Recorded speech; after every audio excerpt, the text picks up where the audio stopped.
என்ன புள்ள சௌக்கியமா? அப்படி வாங்க வைப்புக்கு. நானும் வந்துக்கிறேன் புள்ள அவார்டுக்கு. ஆங்கர் என்ன பார்த்தா போட ஆறுதல் பிரைஸ்ன்ட்டான். நான் சாரிண்ணா. தாராளமா பேசுங்க தலைவா. சிரிப்பாயிடுச்சு. ரொம்ப சிரிக்காத, தட்டுதான்டா. புளிப்பாயிடுச்சு. போன வீட்டுக்கு தெரியும்ல, கிட்ட எவ்வளவு பெரிய ஸ்டீல் சாமான் இருக்கு.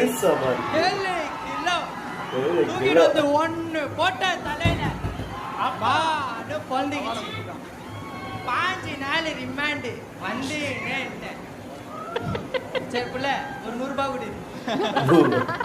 குடு புள்ள, வீடெல்லாம் அவெல்லாம் வாங்கிக்கிற ஒரு 100 ரூபாய் தர அழுவுற. சரி பட்டா புள்ள.